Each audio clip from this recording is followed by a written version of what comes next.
Hello student, in last video we have discussed about the global and local alignment. ठीक है, global local alignment देखे थे, जिसमें कि ग्लोबल मेथड में क्या होता है, ग्लोबल अलाइनमेंट में each and every single sequence is align. Okay, each and every single sequence is align. And in local alignment only the segment is align. Okay, अगर सपोज हमें दो न्यूक्लियोटाइड सीक्वेंस दिए हैं, ठीक है, अगर दो न्यूक्लियोटाइड सीक्वेंस दी है, अगर हम उसमें से each and every single nucleotide sequence को अगर हम अलाइन कर रहे हैं, so that is known as the global alignment. Okay, लेकिन अगर हम पूरे सेगमेंट में से किसी बीच में से, ओके, किसी बीच में या फिर कोई साइड वाला अगर हम सीक्वेंस अगर अलाइन कर रहे हैं, so that is known as the local alignment. Okay, so now next we will discuss about the pair wise sequence alignment. Okay, अब ये पेयर वाइज सीक्वेंस अलाइनमेंट क्या होता है? So this method are use to find the best matching piece wise alignment of the two queries sequences. Okay, ये कब use किया जाता है? जब हमें best matching pair wise sequence alignment करना होता है. जैसे कि फॉर एग्जांपल हमने कल हाइब्रिड मेथड देखे थे, जिसको कि हमने क्या बोला था, global alignment, global as well as the local alignment. So अगर हमें ये दोनों अलाइनमेंट करना है, so in that case we will use the pair wise sequence alignment. Okay, so this pair wise sequence alignment can only be use between the two sequences at a time.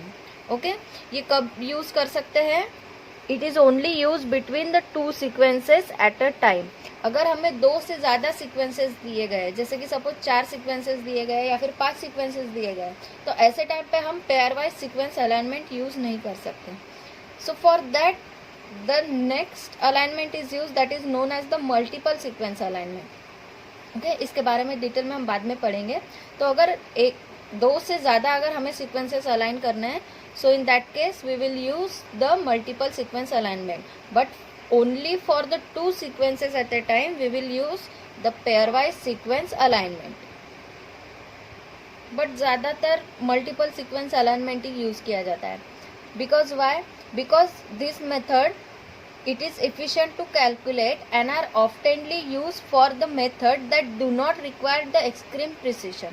ठीक है, अगर हमें कुछ ज़्यादा detailing अगर कोई sequence के बारे में सिर्फ हमें उनका सिमिलैरिटीज़ पता करनी है, अगर उनके बारे में ज़्यादा डिटेल में हमें नहीं जाना है, तो ऐसे टाइम में हम pair wise sequence alignment use कर सकते हैं. So this are oftenly used for the method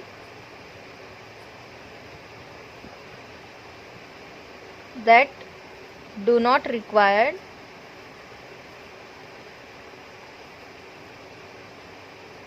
extreme precision. अब एक्सट्रीम प्रिसिशन मतलब क्या होता है कि such as searching a database for a sequence with a highly similarities of the queries. अगर हमें अगर ज़्यादा कुछ डिटेल में नहीं पता करना है किसी सीक्वेंस के बारे में, सिर्फ हमें उनकी सिमिलैरिटीज़ पता करनी है, ठीक है, तो ऐसे टाइम में हम pair wise sequence alignment use कर सकते हैं. So there are 3 primary methods of producing the pair wise sequence alignment. Okay, so there are 3 primary processes और method which are used in the primary sequence alignment. So first method is known as the dot matrix method. Second method is known as dynamic programming.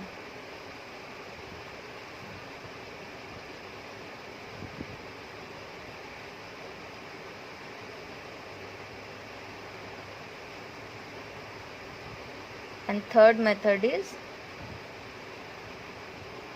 word method. Okay, ये 3 primary method है जो कि pair wise sequence alignment में use की जाती है. Which one they are? First one is the dot matrix method, second is the dynamic programming and third method is the word method. So ये 3 method use किए जाते हैं. सो ये जो तीनों मेथड है, इनकी खुद की अपनी एक स्ट्रेंथ भी है एज वेल एज वीकनेस भी है. Okay, so each method has its individual strength as well as the weaknesses. all this pairwise sequence method has a highly difficulty with a highly repetitive sequences of a low information content. Okay, तो ये क्या होता है कि जो pairwise method है, ये जो तीनों, they are difficulty with a highly repetitive sequence of lower information, जहाँ पे लोअर इन्फॉर्मेशन प्रोवाइड होती है, specially where the number of the repetitive different in the two sequence to be align. ठीक है, अगर बहुत ही ज़्यादा डिफरेंस है, अगर हमें दो सीक्वेंस दिए, अगर उनमें बहुत ज़्यादा डिफरेंस है, तो ऐसे टाइम में ये तीनों मेथड के कुछ स्ट्रेंथ भी है और कुछ वीकनेसेस भी है। So this pairwise alignment they rely upon simply 3 rule. ये 3 रूल के ऊपर डिपेंड करता है। ठीक है, तो ये डिपेंड करता है फर्स्ट ऑफ ऑल तो स्कोरिंग के ऊपर, ये स्कोरिंग के ऊपर डिपेंड करता है। तो स्कोरिंग के ऊपर ही कैसे डिपेंड करता है? It has a 3 rules. पहला है मैच, सेकंड है mismatch, and third one is the gap. So ये 3 रूल्स के ऊपर, ये स्कोरिंग के ऊपर, ये पूरा pair wise sequence alignment depend करता है। जो सीक्वेंस का ज़्यादा से ज़्यादा स्कोरिंग होगा, okay, that will be the best alignment. तो सपोज स्कोरिंग के ऊपर अभी कैसे डिपेंड करता है, सपोज हमने ये जो मैच है, अगर कोई सीक्वेंस में अगर मैच पेयर में मैचिंग हो रही है, तो हमने उसके लिए दिया है +2 स्कोर। ठीक है, अगर मिस मैच है तो हमने उसके लिए दिया है -1 score. And suppose there is a gap, then we will give it a score of -2।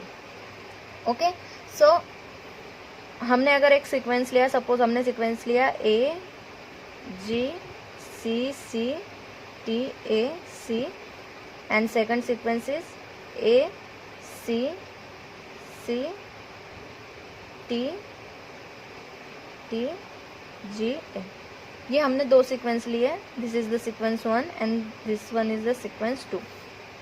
Okay, तो अब हम इसमें ये तीनों रूल अप्लाई करेंगे, एक तो मैच, मिसमैच एंड गैप। ठीक है, तो फर्स्ट ऑफ ऑल देखते हैं मैच किस में।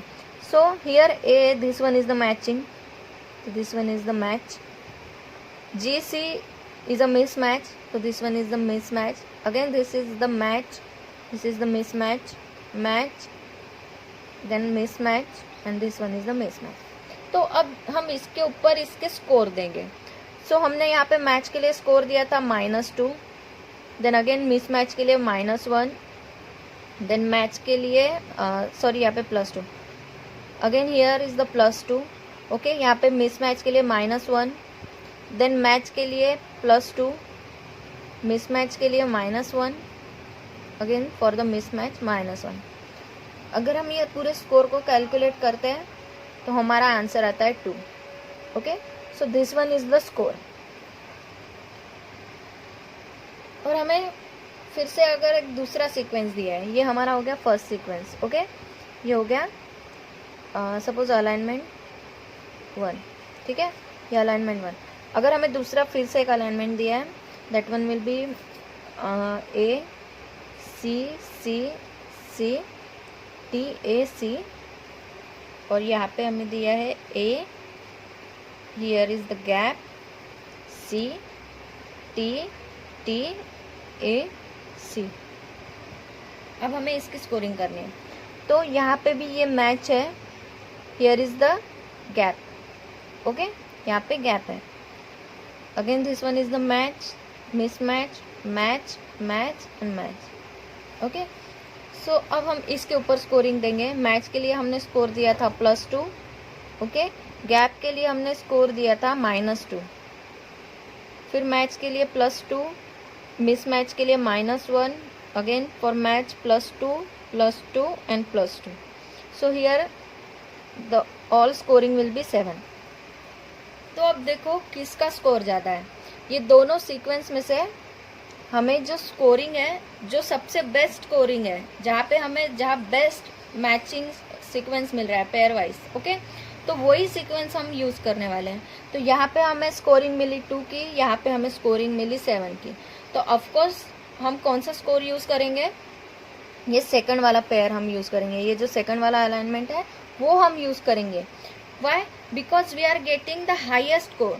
So by using this technique we are aligning many different sequences. So we will be get that only sequence which have the highest score. Okay, so that is known as the pairwise sequence alignment. हम pairwise sequence alignment में क्या कर रहे हैं कि जो sequence हमें best, हमने यहाँ पे पहली डेफिनेशन में बोला था कि best matching pairwise. Okay, this method is use to find the best matching pairwise. तो हमें यहाँ पे ज़्यादा स्कोर मिल रहा है, इसलिए हम इसके बजाय ये वाला यूज़ करेंगे. ये sequence 2, sorry this one is alignment 2. ये अलाइनमेंट 2 वाला हम यूज़ करेंगे. Because why? Because we are getting the highest score. So in next video we will discuss about the dot matrix method, dynamic programming and word method. So thank you.